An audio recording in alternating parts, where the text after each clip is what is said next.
ที่เจ้าถามในหอนคือกันบ่ปานเจ้าก็อ้อ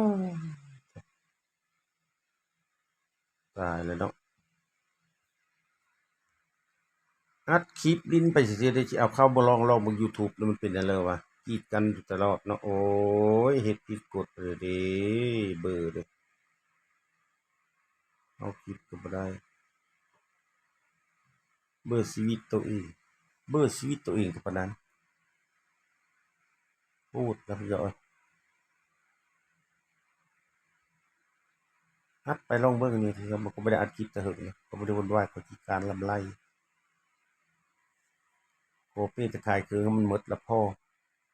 เฮ็ดแต่ละเทื่อนึงมันหมดมันพอแล้วแล้วสู้สวนน่ะเลยใส่ได้เงินนำ YouTube ซื่อๆแล้วประสาทนาตอนบ่ายๆ2โมงกดเบิ่งเฮ้อตามเบิ่งกินข้าวแล้วก็นอนแล้วก็อัดคลิปลิ้นบัดนี้นะอย่าผิดกฎผิดแล้วก็ตามนะบ่ได้เซานะเออลองมาเบิ่งสิเฮาได้บ่นี่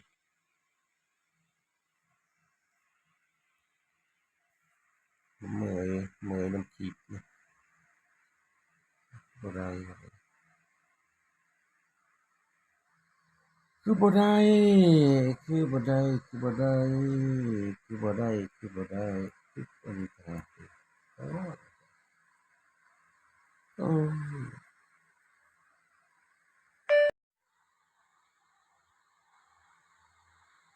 พัดลมก็จึ้งครับพัดลมพัดน่ะฮ้อนวูๆอยู่ยินวีๆดึกๆก็จะวีก็มันวี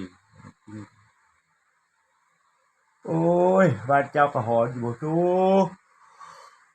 โอ้ยจะมาหอนจะดีขี้งอมันฝนตกมันวันละฟ้าเมฆลืมมันละลมมันละเป็นมนุษย์มันน่าเกิดมาทรมานนะคือห้องก็เดี๋ยวมายุ่งมาเนี่ยอันนี้ก็เป็นน้ำสีแล้วก็อย่าไปทิมเลยไปเรียกไปทิมอืมลองมากิน